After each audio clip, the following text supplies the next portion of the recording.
السلام عليكم البنات، ان شاء الله تكونوا كامل بخير وبصحه جيده ان شاء الله. اليوم جبت لكم وصفه جديده، البوراك محشي بالفيونداشي، يعني وصفه رائعه والمذاق تاعها يهبل.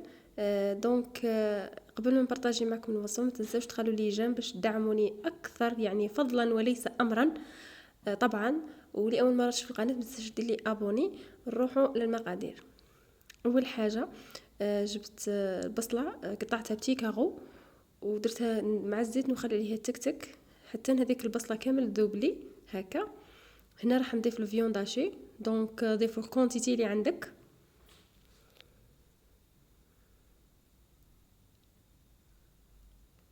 هنا بعد ما ذوبتها كامل هنا راح نضيف لها المعدنوس الحشاوش قطعته هك صغار، وراح نضيف لها لي زيبيس. انا ضفت لها العكري، فلفل كحل، الملح، وضفت لها الكزبر.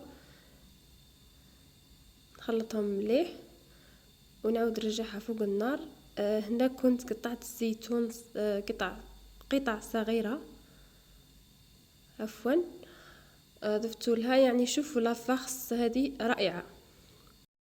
هنا راح نضيف الفرماج رابي، اللي عندها فرماج رابي ولا عندها فرماج تاع البيدون ولا فرماج مثلثات، يعني فرماج اللي متوفر عندك. هنا راح نبداو بالطريقه. هنا راح نوريكم الطريقه كيفاه نديروا يعني طريقه تاع مثلثات. اول حاجه راح نوريكم قبل انني درتها طويله، يعني نوعت. هنايا باش نسكرها درت فرينه، 2 معالق كبار تاع فرينه، ملعقه تاع الماء، ونخلطها باش تحكم لي البوراكه ما تفتحليش. يعني الطريقه راه في الفيديو راه موضحه.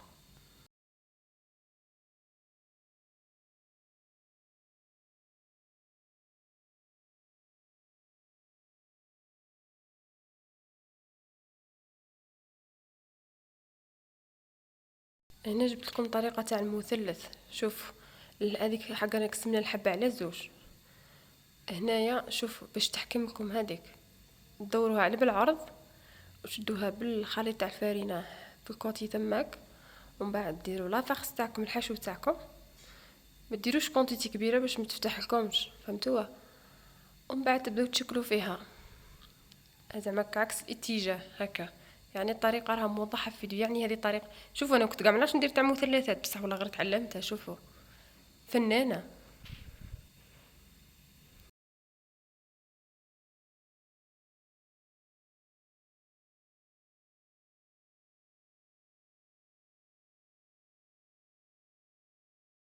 هنا بعد ما درتها عكس الاتجاه تبقى لي ديك الكوتي راح نديرها خليط تاع الفرينه وراح ندخلها لداخل كيما راكم تلاحظوا في الطريقه في الفيديو، يعني جدا موضحه هكا.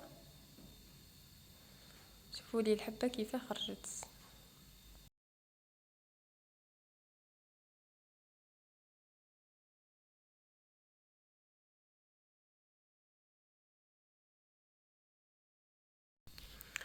هامليك الحبات راني نقلي فيهم في الزيت، لازم يكون الزيت سخون.